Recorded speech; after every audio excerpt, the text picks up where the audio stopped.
School service commission তাদের যে group C এবং গ্রুপ ডি এক্সাম নিয়েছে, সেই জায়গায় এই পরীক্ষাটা হয়ে যাওয়ার পর ইম্পর্টেন্ট দুটো বিষয়, সেটা হচ্ছে ফাইনাল আনসার কি বা প্রভিশনাল আনসার কি, সেটা কবে দেবে, এবং 2 নম্বর বিষয় পার্ট 1 রেজাল্ট বা রিটেন এক্সামের রেজাল্ট, বা বলতে পারো যে রিটেন এক্সাম তার সঙ্গে এক্সপিরিয়েন্সের নাম্বার মিলিয়ে যে ফাইনাল রেজাল্ট, ইন্টারভিউ বা ভেরিফিকেশান বা কম্পিউটার টাইপ টেস্টের জন্য রেজাল্ট আসবে কবে, সেটা নিয়ে আমরা ডিটেলসে আলোচনা করব।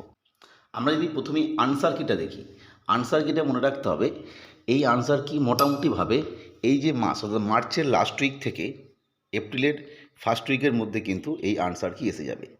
কিন্তু ইম্পর্ট্যান্ট বিষয় যেটা, সেটা হচ্ছে রিটেন রেজাল্ট। এই রিটেন রেজাল্টের ক্ষেত্রে যে বিষয়গুলো মাথায় রাখতে হবে, 3টে বিষয় আমি বলবো।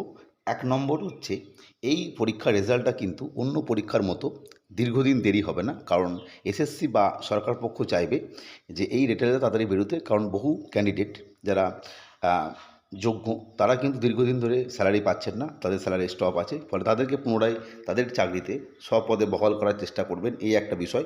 কিন্তু এইখানে যে বিষয়টা বাধা হয়ে দাঁড়াচ্ছে, সেটা হচ্ছে এসএসসি এই মুহূর্তে 9, 10, 11, 12 এবং গ্রুপ সি গ্রুপ ডি এই 4টে এক্সাম একসাথে কন্ডাক্ট করছে।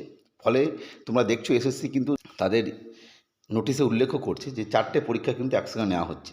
সেই জায়গা থেকে তোমরা দেখবে যে 11, 12-এর একদম ফার্স্ট ফেজের টোটাল কাউন্সিলিং এবং 9, 10-এর ইন্টারভিউ এবং ভেরিফিকেশনের যে লিস্ট শিডিউল সেটা প্রকাশ করেছে, এবং সেই অনুযায়ী প্রায় এটা আরও 2 মাস লাগবে।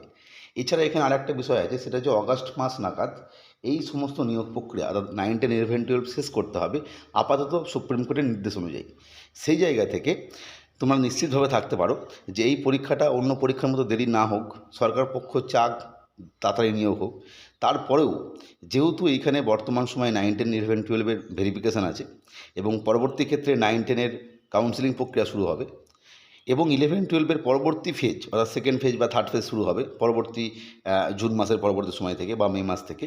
ফলে এই রেজাল্ট মোটামুটিভাবে অগাস্ট মাসের আগে, অর্থাৎ অগস্ট মাসের আগে কিন্তু কোনোভাবেই রিটেন পরীক্ষার রেজাল্ট আসবে না, কারণ তোমরা বুঝতেই পারছো যে 11, 12-এর second phase counselling, third phase counselling, 9, 10-এর যে কাউন্সিলিং হবে আর কি, আপাতত ইন্টারভিউ এবং ভেরিফিকেশনের ডেট দিয়েছে, সেটা শেষ হবে। তারপরেই কিন্তু সিডির নিয়োগ প্রক্রিয়াটা শুরু হবে, কারণ সিডি পরীক্ষার জন্যই কিন্তু 9, 10 এবং 11, 12-এর যে কাউন্সিলিং এবং 9, 10-এর ভেরিফিকেশন বন্ধ ছিল। এবং এই রিটেন রেজাল্টটা প্রথমে বেরোবে, অর্থাৎ কাট অফটা বেরোবে না, ইন্ডিভিজুয়াল স্কোর কার্ড যেটা সেটা বেরোবে। তারপরে তার ভিত্তিতে কাট অফ যেটা, অর্থাৎ এক্সপিরিয়েন্স নাম্বার যোগ করে 10 নাম্বার বা 5 নাম্বার যে ক্ষেত্রে যেটা, তারপরে কাট অফ আসবে। সেটা কিন্তু অবশ্যই আগস্টের পরে, সেপ্টেম্বরের পরে, অর্থাৎ ইন্টারভিউ বা ভেরিফিকেশন যেটা মানে টাইপিং টেস্ট, সেগুলো কিন্তু আগস্টের আগে কোনোভাবেই সম্ভব নয়। অর্থাৎ রেজাল্ট বেরোচ্ছে অগস্টে, তার আগে কখনো আসবে না, তারপরে দেরি হতে পারে, আলাদা ব্যাপার, কিন্তু তার আগে আসছে না। আর তার পরবর্তী ক্ষেত্রে ইন্টারভিউ বা টাইপ টেস্ট হবে। ফলে তোমরা টাইপ টেস্টের জন্য আরও অনেক দিন সময় পাচ্ছ। যাদের স্কোর কার্ড মোটামুটিভাবে কাট অফ যেমন হবে তার কাছাকাছি আছে, তারা কিন্তু টাইপের জন্য প্রিপারেশন নিতে থাকো।